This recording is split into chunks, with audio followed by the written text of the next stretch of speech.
Hello everyone, and a very warm welcome to another mixed media tutorial with me, Lisa Taggart. In this one we're creating a magical landscape with a Christmas tree.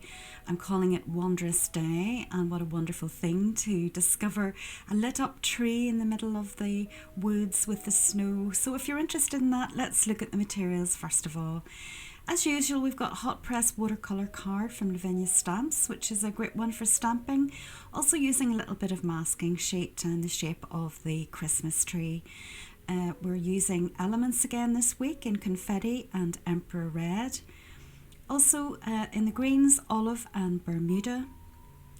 We've got Della blue and dark denim, a couple of my favourites. Also midnight blue as well.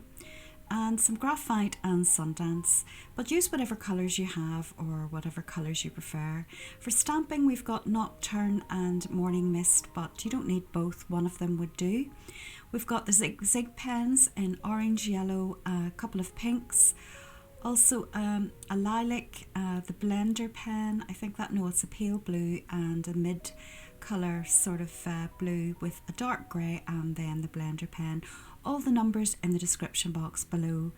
We've got white and yellow gel pens, and then a few sparkle pens, gold, pink and red. We've also got a water brush and the smallest little stencil brush.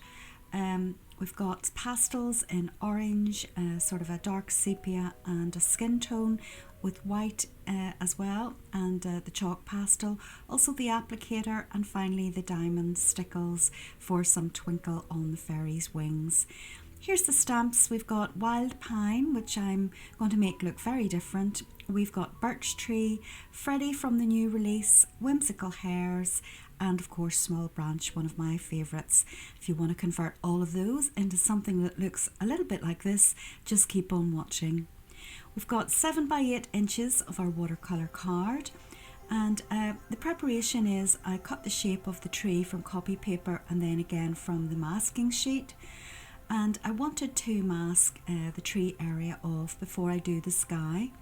I'm going to just mark in with a pencil a hilly landscape there in the background, and just keep this area where the tree is going to be blank, and I'm going to mask it off shortly. And then we're going to use our usual technique of using the inks with water for the sky, trying not to make it too damp at the edges where the mask is. So we're taking our water brush and our Elements ink, and I've chosen confetti, dark denim and graphite for the sky colours, but use your favourites or what works for you. Dampening off this area to either side of the tree first of all with some water so that the ink blends nicely, and as usual we're only using a tiny amount of ink for blending and letting it bleed into each other. I'm going to press down the lids and take out my colours, and I must apologise in advance that when I zoom in my camera blurs occasionally because I'm moving too quickly for it, but hopefully you'll get the general idea.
So now that I've watered the area, I'm going to stamp up this first layer of the tree, and I'm taking a variety of colours and mixing those in.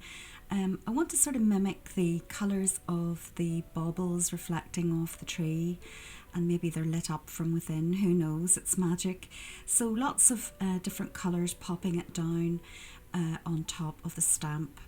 And this is water reactive ink, of course, and that's the reason why I'm using it, so that when I pop this down and all the different colours are stamped onto the damp area, they start to merge together, and it allows me to take my water brush and blend them out a little bit, and then I'm adding a little bit of Emperor Red there just into the mix, just to brighten the edges of the tree.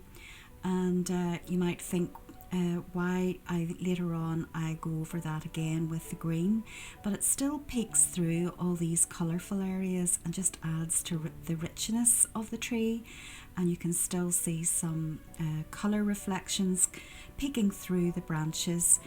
So once I've finished this, and adding some blue at this stage, just whatever you fancy, just to make the tree pop with colour, and then I'll add in again using the Bermuda ink, just the branches, just to give the tree its definition again. In terms of second stamping over the top of a stamp, of course, if you want to use your stamping press first of all for this and keep the stamp in place, that might be a safer way of doing the over stamp.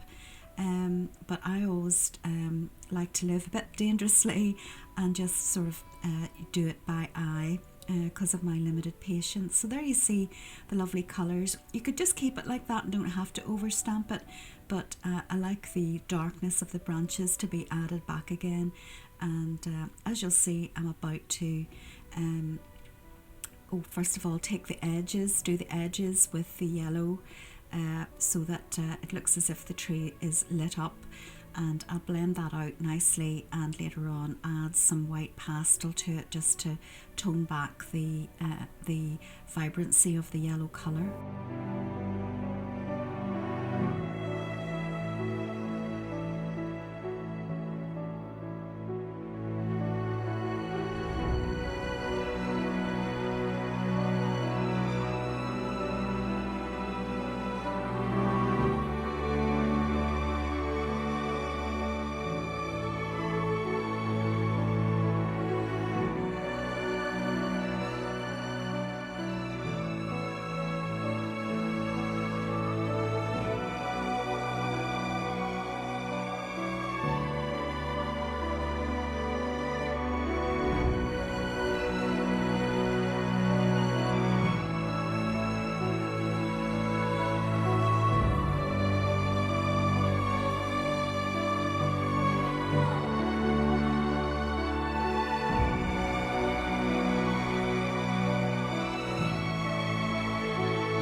now back to some stamping. I've taken Morning Mist and Nocturne, and I don't want the little figure to be too dark, and that's why I'm using the misty colour, but I thought I would darken up the edge on the right hand side with the darker Nocturne.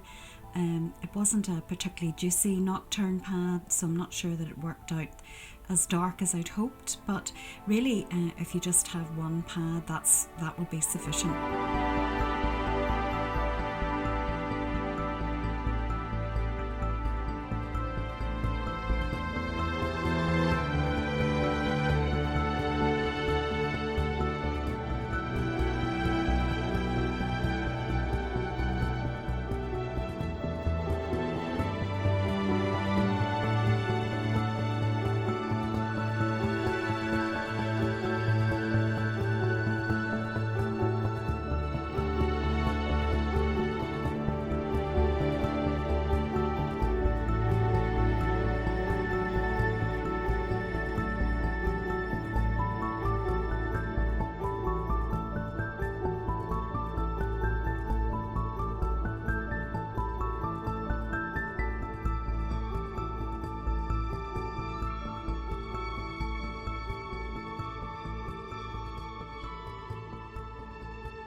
So after all the additional stamping to add texture, I had taken my white pastel stick and blended that into the edges of the tree just to make it look a little paler and more misty, and that worked a little better as it was a bit too dark previously. So always remember you can knock back colours with white pastel if need be.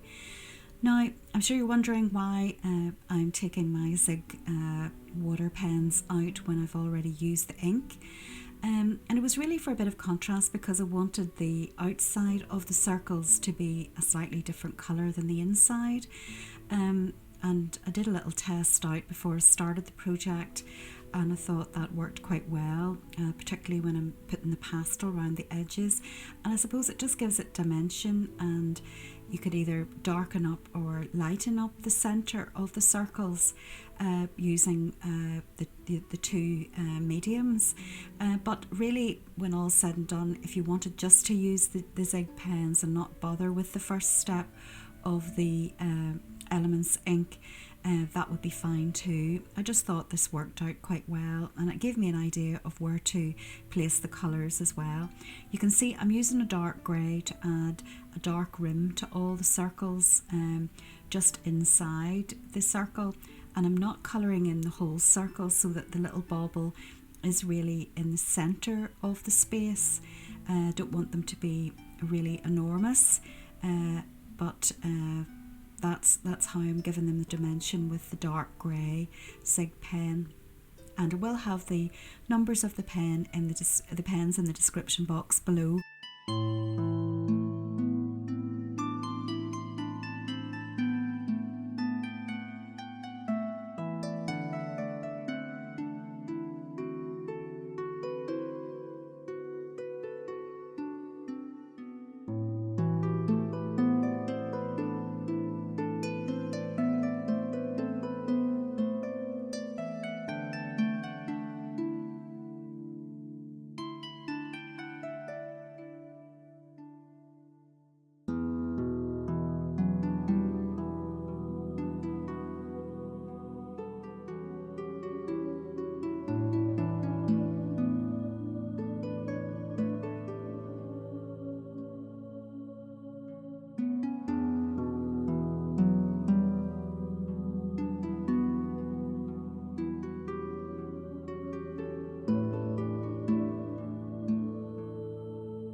Well, friends, that's it complete and mounted up onto its usual black and complementary card.